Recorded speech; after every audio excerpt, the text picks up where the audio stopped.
Les chroniques de Phare Renard.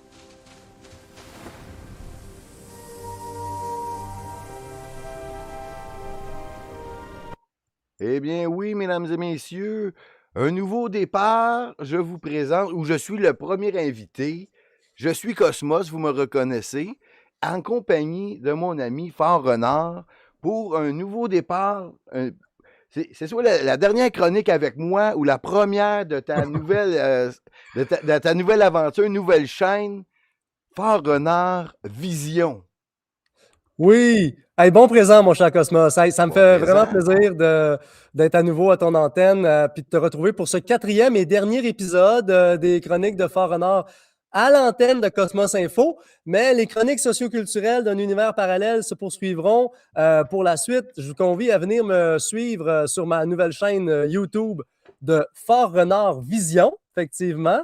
Alors, un peu comme télévision et la vision de Fort Renard. Et sur ma page X de Fort Renard, la présente chronique répond, entre autres, à ceux qui étaient intéressés par le sujet de la vente du Canada à la Chine et sera donc sous J'en le suis. thème numéro 6. Génial. Parce que quoi, on est-tu déjà vendu? La vente est-tu complétée? Qu'est-ce qu'il y en est avec ça? Ouais. Ouais. Ben, c'est ça, on va parler de clans et d'affiliation, donc qui joue dans la game et qui achète qui, les aspects de la matrice là-dedans, des révélations géopolitiques, économiques, politiques qui sont passées sous le radar. Fait qu'effectivement, selon moi, il y a déjà beaucoup de choses qui se sont passées et beaucoup de gens parlent de Troisième Guerre mondiale en ce moment et selon moi, Ah ça ouais, faut l'a pas parler déjà de eu lieu. ça. Non, on va se faire chicaner par Alexis. Si on parle d'une troisième guerre mondiale, non. Il y a le monde, ils n'ont rien compris. Tout est déjà ficelé d'avance, Oui, ben semblerait-il. c'est ça, moi je le vois vraiment autrement. Puis c'est plus comme une guerre économique selon moi. Fait que je pense qu'Alexis serait peut-être en accord avec moi parce que à date, il est le seul que j'ai entendu qui en a déjà parlé. Fait que d'abord, en fait, je voulais aussi faire un petit erratum parce que à la première chronique que j'ai fait avec toi, ceux qui veulent aller la voir, là, j'avais parlé du 11 septembre 2001, puis où est-ce que j'ai assisté en direct à la télévision là, à l'avion qui a percuté la deuxième tour. Puis c'était bien à 9h05 AM, comme tu le disais, donc tu avais raison. Donc, c'est à 9h du matin et non pas à 11h du matin. Donc, je m'étais trompé, j'avais dit 11h, mais Ah, c'est bien à 9h tu du vois, matin que c'est là que tu j'étais. vois que Cosmos, il est rigoureux. Tu Ah sais. ouais, t'étais à ton affaire. Ah ouais. Tu m'avais ramené, puis là, j'étais là, non, j'insiste. Mais en fait, je m'étais réveillé en sursaut dans mon lit, puis j'avais eu le message fort d'aller allumer ma télévision en me levant le matin, ce qui n'était vraiment pas dans mes habitudes. C'est comme un exemple pour moi d'être connecté puis réceptif à la conscience collective, tu sais, qui m'avait comme réveillé à ce moment-là.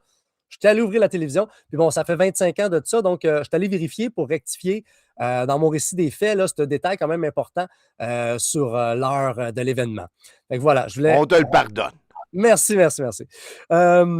Maintenant, je viens vous parler cette fois d'un monde régi par une culture des assurances. Donc, les compagnies d'assurance qui sont une filiale des banques, hein, puis qui Oui. contrôlent la vie quotidienne de presque tout le monde, presque tout le temps, sans que personne s'en rende vraiment compte, puis sans qu'on s'en offense. Regarde bien, est-ce qu'un chirurgien va vous opérer ou pas? Est-ce que votre accouchement de votre bébé se fera en césarienne ou par voie naturelle? Est-ce qu'une cause en cours va être portée en instance de procès ou pas? Et tout ça sera décidé en prenant surtout d'abord en considération les facteurs de risque et les taux de probabilité de chance de succès.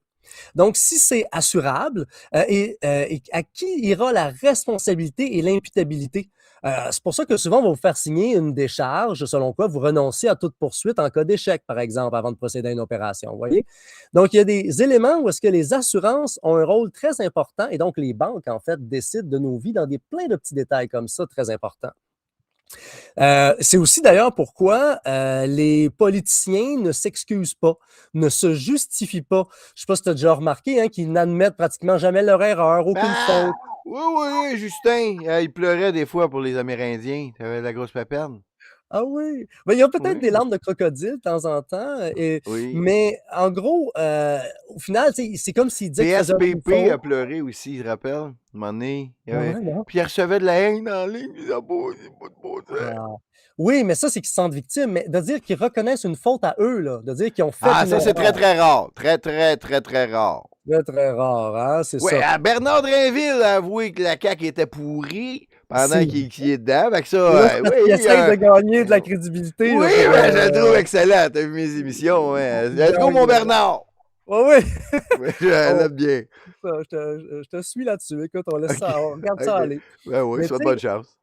en général, les politiciens, ils prennent aucun risque, aucune responsabilité et donc, en définitive, aucun pouvoir. Parce que si vous voulez pas faire personnellement faillite, par exemple, créer une corporation. C'est ce que le Canada, comme tous les pays, a fait. C'est ce que sont les fondations, les organisations OBNL, les organismes ONG, les banques et les États. Des corporations dont les acteurs ne sont pas imputables personnellement, car ils n'ont pas de skin in the game, comme dirait Idriss Aberkan. Si les dirigeants étaient imputables personnellement pour leurs erreurs, ils en feraient beaucoup moins, tu penses pas? Ah ouais, non, oui, effectivement. Imagine-tu, il faudrait que les ministres remboursent tout le fiasco, ça clique de leur poche. Toi qui as pris la mauvaise décision, ça nous a coûté 1 milliard, paye. Endetté à 12 des générations qui te suivent. À la fin, GoFundMe, mais on veut notre argent. Imagine? C'est ça. Fait que les dirigeants politiques ou les dirigeants de compagnie, les dirigeants des banques et tout ça, s'ils étaient imputables personnellement, hein, au lieu de s'en tirer avec des retraites dorées, tu Des sais, parachutes dorés. Oui. des parachutes dorés, exactement, on va en parler. Les gens ont peur de prendre leurs responsabilités, en général. Pas juste les politiciens ou les dirigeants, mais tout le monde. OK? Mais à grand pouvoir, grande responsabilité, Tout à disait un fait. personnage célèbre. Je vous 100%, laisse indiquer la dans le chat. responsabilité individuelle, c'est ça. La droite, c'est ça. La liberté, ça a le prix de la responsabilité. C'est ça. Tu peux faire ce que tu veux, mais fais attention pour ne pas te péter à la gueule. Le droit de te rouler pas de casse, mais tu vas peut-être te tuer, tu sais, comme utilise ta tête. C'est ça. Fait qu'à grande responsabilité, grand pouvoir également. Fait que, tu sais, puis pour atteindre plus de pouvoir, de changer les choses, d'impacter le réel, de modifier le cours de notre destinée, il faut savoir prendre plus de responsabilités, s'impliquer, participer, oser sortir de la toile d'araignée qui est cette matrice. Le monde en dehors est beau et vaste, coloré et multidimensionnel, en fait. Le monde n'est pas tel qu'il voudrait nous le faire croire ou sentir. Également, de nos jours, les gens ne s'excusent plus. Je ne sais pas si tu as remarqué, les gens ne disent plus « je te demande pardon » ou « je m'excuse ». Ils diront au mieux, ils vont dire « je suis désolé ». Tu sais, désolé pour toi de cette situation qui ne m'appartient pas et dans laquelle j'ai aucune responsabilité. C'est pas de ma faute. Je suis pas coupable ni imputable. Parce que le système et les autorités vont toujours jouer sur la culpabilité et la honte et la peur. Et si la peur est par nature passagère, la honte et la culpabilité peuvent nous ronger puis nous affliger pendant des années, voire toute une vie. Tu sais. Puis les gens, ils disent pas non plus merci. Parce que dire merci, là, c'est reconnaître qu'on doit quelque chose à l'autre, qui pourrait, par exemple, nous réclamer de l'argent. Tu sais. Donc, Je euh, sais pas. Moi, je dis merci puis je m'excuse très souvent. Je m'excusez-moi à chaque fois que je oui, passe devant quelqu'un. parce que tu prends responsabilité. Ben oui. Mais souvent, les gens ont peur de prendre responsabilité, puis d'être imputable, puis de pouvoir être reconnu coupable, fautif ou d'avoir des comptes à rendre, Ah tu vois? bon? C'est de OK. plus en plus, moi, je remarque que la jeune génération, souvent, ils disent même plus je m'excuse, ils disent même plus merci. Ils vont dire je suis désolé, ils vont dire ah, c'est gentil, tu sais, mais c'est comme un commitment de dire je te remercie parce que tu dis OK, si je te remercie, ça me vaut un merci, mais ça me vaut peut-être de l'argent ou une compensation. Tu sais. OK. Puis même dire je m'excuse, c'est s'avouer dans le tort. Puis être passible, donc d'être poursuivi, tu vois. Alors on dit rien, on fait rien, on n'intervient pas. Comme ça, on est certain de n'avoir rien à se faire reprocher. Beaucoup de gens, pour être certains de ne pas se faire blâmer, de ne pas se faire rien reprocher, font de plus en plus rien. Mais que peut-il se passer de pire que rien, disait Daniel Bélanger, tu sais, dans sa chanson. Ben, ceux qui font rien, moi, ben, tu sais, on a un terme pour ça. Moi, je les appelle les NPC. Tu sais, Ah, les non-playable characters, là. c'est ça. Des personnages comme qui n'ont pas d'âme, qui vont suivre, n'interagissent pas avec. C'est eux autres qui s'achètent des voitures Grima. Moi, quand je vois ça, les chars Grima, j'appelle ça les NPC Grey. Ouais, C'est ces personnages-là, là, comme. Ouais, c'est ça, c'est ça. Mais c'est intéressant que tu parles de gris parce que j'allais parler de noir et blanc. Ah! Parce que l'ombre travaille toujours pour la lumière.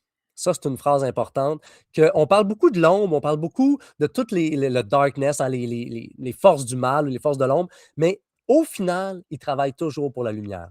Parce que la lumière sans ombre est insipide, puis l'ombre sans lumière est inerte. Fait que c'est dans la danse et dynamique des deux qui crée le monde dans lequel on vit. Le relief, puis le contraste, la texture et tout ce qui est perceptible par nos sens et notre intelligence. C'est la voie du milieu, du yin et du yang, tu vois.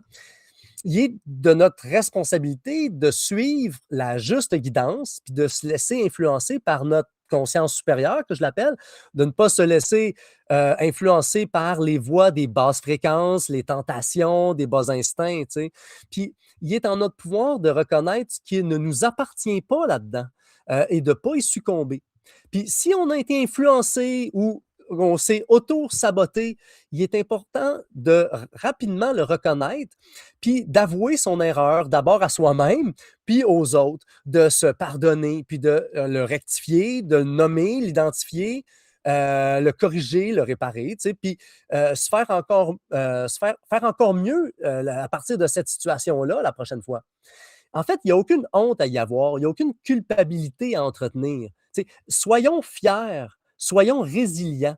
Tu sais, nous devons s'empuissancer soi-même, puis mutuellement les uns les autres. Parce que nous sommes partie prenante du grand plan divin. Nous sommes la prière. J'aime bien dire, nous sommes la manifestation vivante d'une prière. Nous avons été priés. Tu sais, notre existence en ce moment est le résultat de la prière des gens dans le passé qui ont prié pour qu'une société ou un monde dans lequel on vit existe. J'ose espérer. Dieu Mais conspire. habituellement, on vient de la parole, par exemple, parce que Dieu dit, Dieu a dicté, il a fait, c'est comme un prompt, tu sais, c'est comme l'univers, c'est comme un gros AI, puis Dieu, il a dit que la lumière soit, et Mhm. puis c'est ça. Au début, il y a le Je ne verbe. veux pas être piqué, Le, là, le mais logos. dans la Genèse, Dieu fait apparaître les choses en les nommant. C'est ça, c'est ça. Puis je pense que Dieu conspire pour nous constamment. Tu sais, nous sommes une grande conspiration de Dieu, tu sais, dans le conspirationnisme, ultimement. Moi, je pense que c'est un genre de création. En fait, je sais que c'est une création, mais cette création-là, on peut la voir comme une genre de simulation. Tu sais. Mhm, Puis dans cette simulation-là, la simulation est faite pour nous mettre à l'épreuve, nous tester, et puis ça nous cumule des points. Et dans cette mhm, simulation-là, il y a des raccourcis. Puis les raccourcis, ils marchent, mais sont mhm, illégaux. Mais tant que mhm. tu es dans la simulation, tu peux t'en tirer que ton raccourci, mais à la fin, tu as pris un raccourci, mon smart. Tu perds Mhm. tous tes points. Mais C'est ça. là, ça, c'est juste la vision de Cosmos. Là. Ben, je suis C'est dans bon. ton show. Continue, toi. C'est Je bon. sais pas si ça. Non, ben, Si c'était ça comme une con... première partie, puis je savais que tu aurais de quoi à apporter là-dessus, puis je t'en remercie. Euh, bon, voilà, écoute, à la dernière chronique, je t'ai parlé du Japon et du tsunami qui a frappé la centrale nucléaire Oui, de Fukushima en tout à 2011. fait, oui.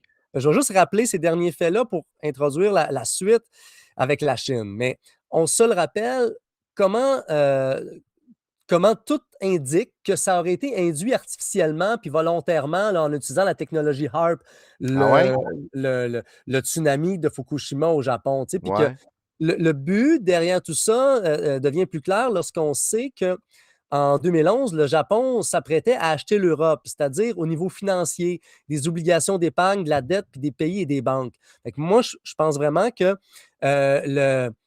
les gouvernements ont utilisé HARP pour détruire le Japon à ce moment-là financièrement. Et je vous disais qu'on comprend que les banques sont reliées aux compagnies d'assurance, puis qui, au Japon, ont donc dû débourser des milliards de dollars en réparation des dommages de cette catastrophe dite naturelle, mais en réalité induite artificiellement par l'armée américaine et l'Empire occidental, en fait, pour venir empêcher cette transaction en rendant les banques japonaises embourbées dans des dépenses locales interminables qui sont en fait même pas encore terminées. Et mon propos, c'est que ça fait écho à Hiroshima puis Nagasaki, détruites au nucléaire lors de la Deuxième Guerre mondiale. Et puis c'est donc la troisième destruction nucléaire du Japon par l'armée américaine et par l'Occident. Ah, Puis intéressant. on commence ainsi avec ça à percevoir le type de dynamique qui est en place dans le monde actuel, qui est, comme ici, subtil et difficile à prouver. Mais par contre, avec le recul, ça apparaît plus évident quand ça a été opéré et avéré, comme dans le cas de l'achat du Canada par la Chine, qui, lui, a bel et bien pu avoir lieu. Donc, cette situation du Japon s'inscrit dans un contexte qui fait suite au rachat des banques américaines et canadiennes par la Banque de Chine en 2008. Donc là, c'est ce que je veux vous parler aujourd'hui, c'est l'achat également même de l'État du Canada par la Chine en 2008. Je m'explique. Encore une fois, en termes d'obligations d'épargne et de la dette des banques et de l'État. Donc, c'est un fait qui est plus éclairant quand on comprend que le créancier principal, majoritaire du Canada est désormais la Chine. Car en 2008, alors qu'on se le rappelle, on était en pleine crise des marchés financiers dite des subprimes, la Banque de Chine a racheté la totalité des banques canadiennes et une majeure partie des banques américaines au niveau boursier et des parts d'actions alors qu'elles étaient dans la détresse. Et j'insiste ici sur la Banque de Chine versus les banques américaines. Et là, tu ne seras pas content parce qu'on voit ici l'avantage déloyal du rapport de puissance d'un système totalitaire centralisé communiste face à un système capitaliste décentralisé, régulé par le marché et la compétition, où les banques sont plus faibles par rapport à la Banque de Chine qui centralise l'entièreté du pouvoir de tout un pays. Donc, cette crise des subprimes, qui a d'ailleurs été créée artificiellement aussi, ça c'est un autre complot, euh, lorsque ça a été volontaire, parce qu'en vendant des hypothèques immobilières accordées à des pauvres incapables de les payer, comme étant du triple A, tout le système a fait augmenter le nombre vendu à des investisseurs dans le monde entier de ces hypothèques-là. Puis ça a entraîné un crash boursier sans précédent, équivalent à celle-là de 1929. Mais lorsque ça a été dévoilé en 2008. Puis j'aimerais nommer au passage le rôle primordial de Larry Flint de BlackRock dans cette crise qui en a, et lui qui en a émergé, on pourrait dire maître du monde, hein, avec maître du monde, avec sa compagnie d'investissement BlackRock. Tu sais. Et soyons lucides, cet homme et cette compagnie possèdent également la gestion de presque toutes les entreprises et gouvernements du monde occidental et donc du Canada. Mais ça, c'est une autre histoire plus récente, dans les années de 2018 plutôt. Mais il s'est passé alors, en 2008, un événement déterminant pour notre pays et la dynamique du monde occidental. On entend partout que le Canada s'en est mieux tiré que les États-Unis de cette crise des subprimes, puis aussi qu'on s'en est mieux tiré que la crise de 1929. Et pourquoi ça n'a pas dégénéré? Le gouvernement a financé activement les compagnies pétrolières, entre autres, et puis ont sorti de la marde les banques. Comment On le a imprimé gouvernement de a pu l'argent, là, grosso modo. comment a-t-il pu imprimer de l'argent? Parce que Avec l'aval d'Obama à l'époque. Non, c'était non, c'est donc pas. Non, c'était en il y a 2008. eu C'était qui? C'était. George Bush. Il y a eu George Bush. Ouais, c'est ça. C'était George Bush à ce moment-là. OK, mais en 2009, non, c'était Obama. En C'est fait, Obama qui a sauvé les banques, finalement. Parce que oui, la c'est crise de Obama lorsque ça s'est 2008-2009, passé. Obama était là à partir de Mais par la 2008. suite, il y a eu George Bush aussi qui a fait. En tout cas, ils se sont suivis, puis les deux ont fait des moves par rapport à ça. J'ai regardé les documentaires récemment, puis il y avait du Obama, puis il y avait du George Bush, en fait. C'est ça qui est un peu particulier. Mais ça n'a pas été un miracle. C'est pas parce que nos banques du Canada étaient plus fortes. C'est ça que j'entends, mais je pense que c'est faux. Je pense qu'il y a eu on peut dire, une transaction, un apport de capitaux étrangers. Ça n'a pas été déclaré. Ça apparaît nulle part, mais l'impact est évident. Ça a été déclaré comme un renflouement des banques par l'État, comme tu viens de le dire. Mais l'argent venait de prêts, d'investissements de capitaux pour lesquels nous sommes désormais redevables. Un peu comme quand on est mis au pas au programme d'ajustement structurel, un peu comme quand c'est un prêt du FMI puis de la Banque mondiale. Mais à ce moment-là, c'était, je crois, de toutes mes recherches, j'en ai la conviction, c'était la Banque de Chine, en fait, derrière ça. À travers différentes banques comme JP Morgan puis Rockefeller. Donc, d'abord, la Chine a pris le contrôle financier du Canada et d'une bonne part des États-Unis. Trump, lui, a consolidé par la suite, en 2016, cette appropriation dans certains États du centre du pays, en libérant ainsi les autres États des côtes Est et Ouest. Et la Chine est également devenue propriétaire de la plupart des certificats de propriété euh, euh, privés, tu sais, des certificats de propriété de maison ou de terrain en général, qui sont les garanties des banques et qui ont été vendus aux investisseurs. Donc, si vous pensez être propriétaire de votre maison, ben, sachez que votre certificat de propriété originel est dans des voûtes des banques, puis maintenant transféré en Chine comme garantie. Enfin, au niveau politique, le Canada s'est retrouvé ainsi soumis au contrôle du gouvernement chinois, car ce sont les actionnaires qui décident. Et ici, on va comprendre que le Canada, comme tous les pays du monde, est devenu une corporation, émettant des actions, les obligations d'épargne du Canada, ou appelées aux États-Unis les bons du Trésor, qui peuvent donc être achetés et possédés comme des parts dans la compagnie qu'est le Canada. Les actifs du pays sont ses ressources naturelles, ses infrastructures résidentielles, commerciales, industrielles et même militaires, ainsi que sa population, c'est-à-dire nous. Et c'est ça qui a été vendu. Alors, en fait, qui décide? Le peuple peut élire ses représentants. Ses représentants, c'est-à-dire le premier ministre et ses ministres, qui, eux, le terme le dit, administrent. Ils sont donc les administrateurs, siégeant au conseil d'administration, qui est la Chambre des communes et l'Assemblée nationale. Le gouvernement est donc le CA, alors que c'est l'Assemblée des actionnaires qui prend les décisions importantes des grandes orientations. Et depuis 2008, l'actionnaire majoritaire du Canada est la Chine, qui dicte donc la conduite aux administrateurs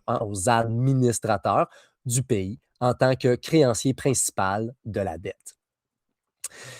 Pour couronner le tout, on comprend, alors là ici, je vais plus loin, en lisant entre les lignes, que les Rockefeller ont de toute évidence déplacé leurs billes en Chine et que JP Morgan, on le sait maintenant officiellement, a déplacé ses billes à Singapour, qui est une cité et l'État, un paradis fiscal digne d'un repère de pirates, et qui ont trouvé avantage dans cette situation qu'ils ont sans nul doute contribué à créer. Alors que les Rothschild, pendant ce temps, se retrouvent dans l'eau chaude avec l'affaire Epstein. Donc, nous sommes dans une guerre des élites et des sociétés secrètes entre les Illuminati puis les francs-maçons. Tu en parlais récemment, je t'ai vu dans ton entrevue à toute franchise. Oui. Et c'est ce que Stéphane Hamel amenait, qu'il y a une grande différence entre les francs-maçons et les Illuminati. Et moi, je C'est pense ça qu'il dit. Mais un n'empêche pas l'autre, d'après moi. C'est pas ça, parce mais que t'es des francs-maçons que t'as pas le droit d'être des Illuminati et vice-versa. Mais c'est techniquement, les Illuminati sont en haut des. Tu sais, c'est le groupe d'élite en haut, en haut. Là. il l'était, mais l'est-il encore? Je Les crois que les choses Illuminati, sont ben en c'est train de sûr. s'inverser. Hey, comment c'est imbattable. Je pense que les francs-maçons sont en train de battre les Illuminati en ce moment et que c'est pour ça que les choses sont en train de changer. C'est pour ça qu'on en sait d'autant plus sur les Illuminati. Les battre, on s'entend, là, ils demeurent très puissants et tout ça. Mais présentement, entre les grandes maisons et familles aristocratiques à l'échelle mondiale, ils ne forment pas un bloc uni, mais au contraire, des factions s'opposant dans une guerre sans merci, comme une guerre de motards ou de mafia. Un peu comme quand que les Rock Machine et les Hells Angels se battaient, on commençait à en entendre parler dans les journaux. On n'entend plus parler des journaux des Rock Machine, des Hells Angels ou de je ne sais pas trop quel groupe de motards. Ben, c'est sûr, toutes les discothèques sont fermées, et plus de bars. Je sais pas. Mais les mafias continuent d'exister, j'en suis certain. Mais quand ils se battent entre eux, là, on en entend parler dans les journaux. Là, ils doivent se révéler parce qu'ils se battent. Donc, c'est en ce moment à notre avantage, car ils se révèlent d'autant plus vu qu'ils se dénoncent et s'attaquent mutuellement. Donc, selon moi, tout ça démontre que nous sommes en fait déjà entrés dans la fameuse Troisième Guerre mondiale depuis en fait au moins 2008, avec euh, Fukushima au Japon en 2011 et avec la crise des subprimes en 2008. Et que si le Japon, lui, a perdu, c'est la Chine, par contre, qui, elle, a déjà gagné, disons, la première manche, que l'Amérique a donc déjà perdu. Puis cette guerre est financière, est économique, est de 5e génération, comme dirait Alexis Cossette, mais elle est initiée principalement à partir de la City de Londres, qui est en train de se faire un peu malmener en ce moment avec les Rothschild qui se font malmener.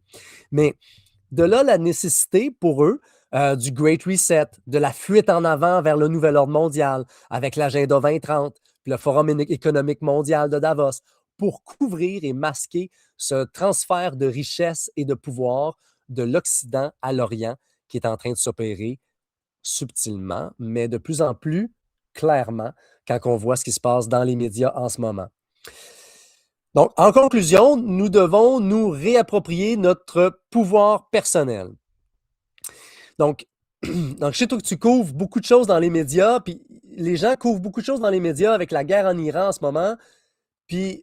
Ouais, c'est dur de savoir ce qui est vrai, en tout cas. Ça, ce que je vous partage là, ça l'aide à comprendre ce qui se passe dans la trame de fond, je crois. T'sais.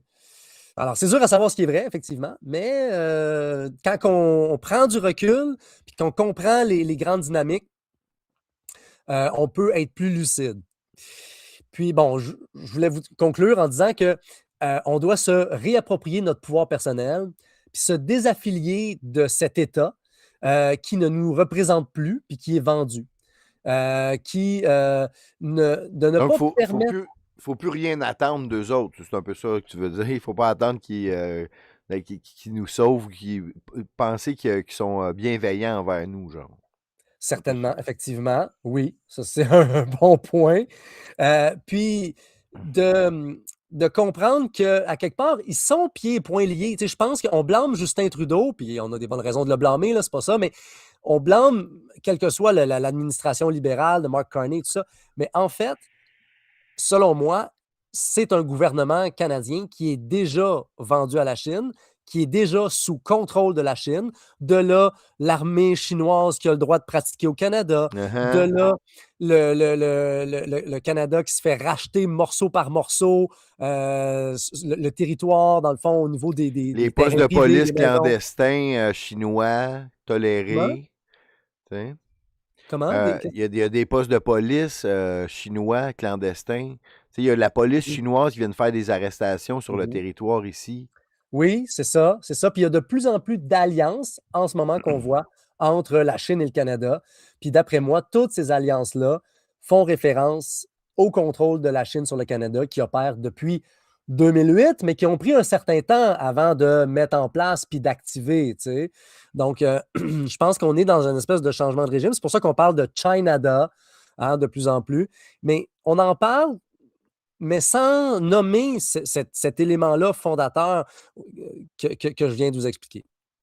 Mais quand je parle de ne pas remettre notre pouvoir entre les mains des marionnettes qui sont à la solde de puissances étrangères, puis de se désidentifier non seulement de l'État et du gouvernement, mais également de cette matrice artificielle dans laquelle nous sommes tous perdants, en fait, puis qui se nourrit de dettes, de l'état de manque, qu'on dit en anglais scarcity, qui est littéralement scarcity, la cité de la peur, tout le monde qui est créé par la dette, donc toutes les banques reliées aux assurances.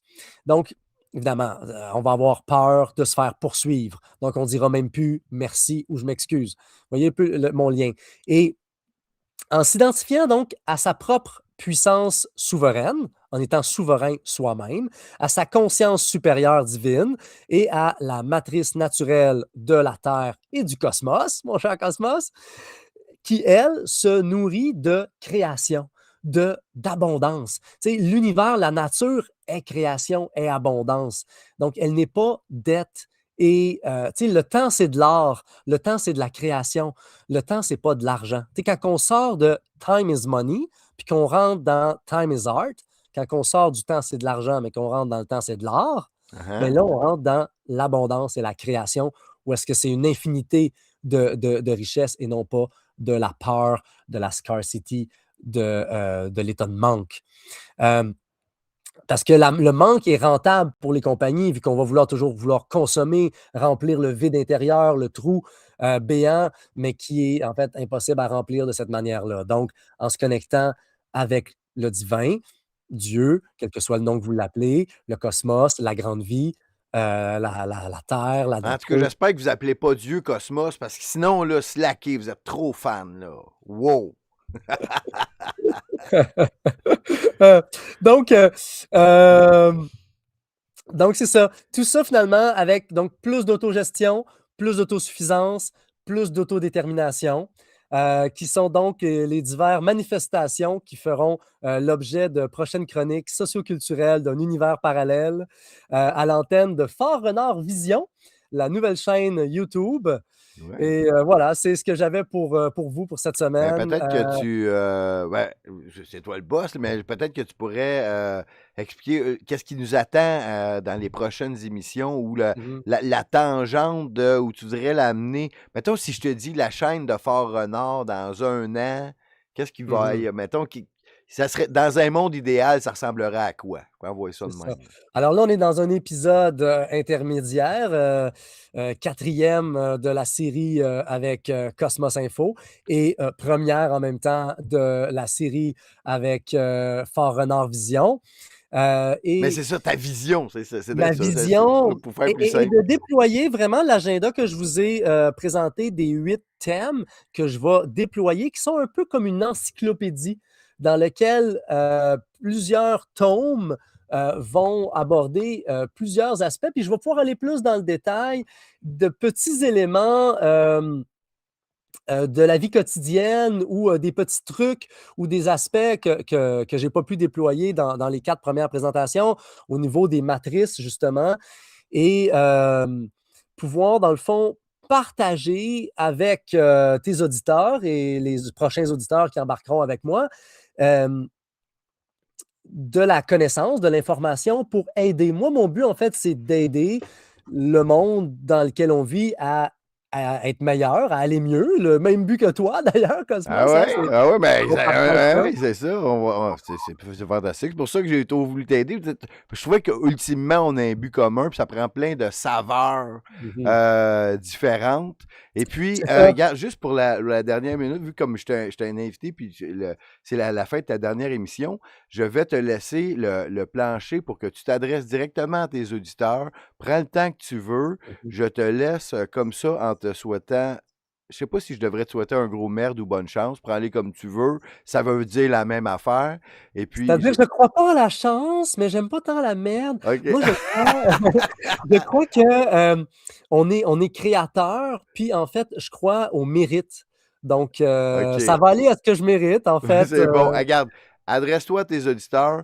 Je vais être parmi tes auditeurs. Prends le temps que tu veux. Mhm. Conclue comme tu veux. Ça a été un plaisir de te lancer et je te souhaite la meilleure des chances, mon fort renard.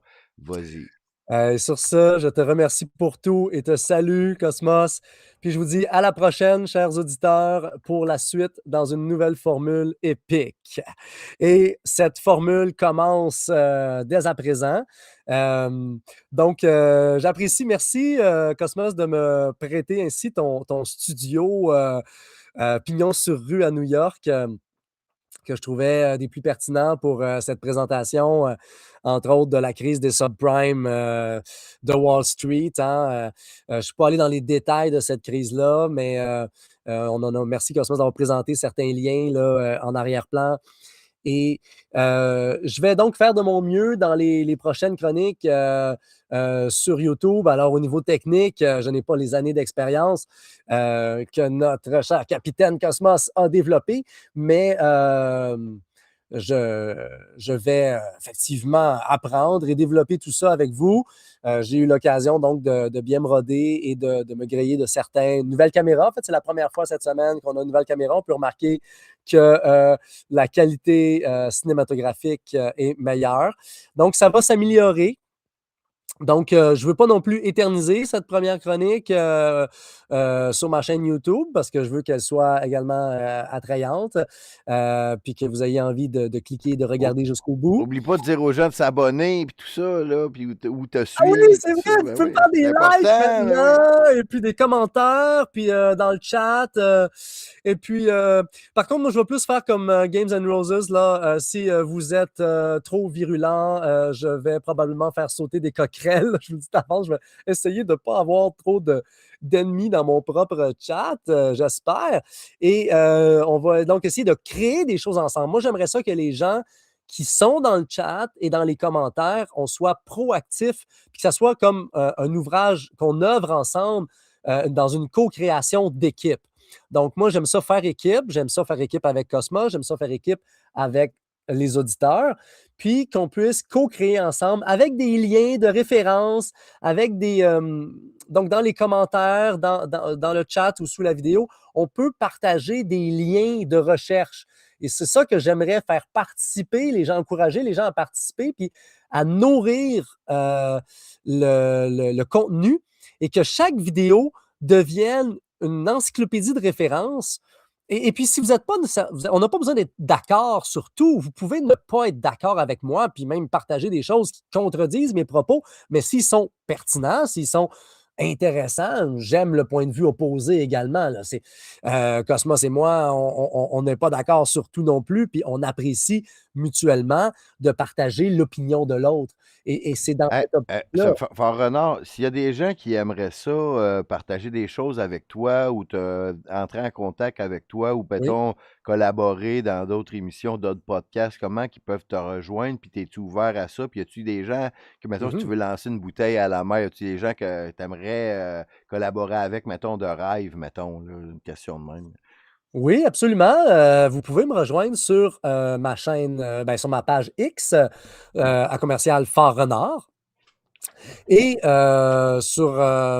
par courriel à fortrenard à commercial protonmail.com. Vous pouvez également me faire des dons si vous Alors, est-ce voulez. que j'ai bien J'accepte. compris? Phare, Pharerenard, à commercial protonmail.com?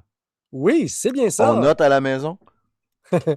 Et puis, donc, à cet email-là, vous pouvez également m'envoyer des dons si vous voulez.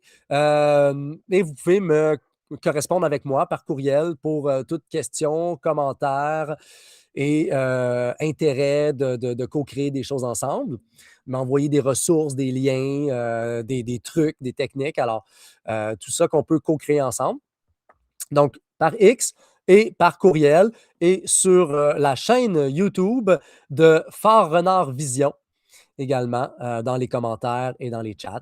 Alors voilà, on va lancer ça en ce 26 mars 2026 pour un premier épisode qui fait suite à Cosmos Info, le show du Hey, jeudi une 20h. dernière Donc, question, mon frère Renard. La prochaine émission, là, on peut s'attendre ça pour. On oui. pense que la prochaine émission, on pourrait s'attendre à ce que ça sorte quand? Même bat chaîne, même bat heure ou même Fox chaîne, même Fox heure. Je vais donc tenter de garder cette régularité-là. Moi, je suis un Quoi, une traditionnaliste, fois on par peut mois, dire. une fois par semaine? Aux Comment tu deux vois ça? semaines. Aux deux Je vais semaines? réguler Ah, la aux deux. régularité aux OK. 2 semaines. 2 épisodes par mois. Donc, on s'enligne là-dessus. OK, Les c'est l'objectif. jeudis, 10 heures, après OK. Cosmos Ah, Show, OK, c'est bon, c'est bon, c'est bon. Ah aux oui. 2 semaines. Parce Ben, que, l'émission après Cosmos, c'est Fort Renard. Ça sera, c'est marketing. C'est excellent. oui, ben pourquoi Ben pas? oui, Parce que why not? c'est, c'est, ça va me permettre, en fait, dans cette nouvelle formule-là, d'être un peu plus déployé, d'aller un peu plus loin. Et les gens qui ont envie de me suivre vont pouvoir donc vraiment y aller Super, on se fait au un high complet. five virtuel. Essaye de faire un high five, tu es capable? Non, l'autre bord, Oui, regarde l'écran oui, avec ton autre main. oh, Non, oui. non, l'autre main vers moi. Ah oui! C'est ça. Tu vois? Oh, et Non, c'est l'autre main. inversé. L'autre Et... main, c'est ça. L'autre bord. L'autre bord. Les voilà. Approche ta main. Oh! Et ben Oh, voilà. c'est le plus loin que je peux aller. Il faut que tu t'approches toi aussi Ouais, de c'est notre ça. ligne virtuelle. Voilà. Je te laisse continuer. Excellent. Oui, hein, l'inversion. On est dans un monde inversé, je le disais, je crois, dans ma deuxième chronique, ou troisième, dans les précédentes chroniques, on est dans un monde où tout est à l'envers. Et donc, on va ensemble remettre les choses à l'endroit et ce qui est dedans, dehors et ce qui est dehors, dedans. Voilà, je vous laisse sur cette petite réflexion philosophique. Prenez soin de vous. Je vous aime. Et je n'ai pas encore développé ma formule finale, mais je vous salue et je vous remercie. Au plaisir.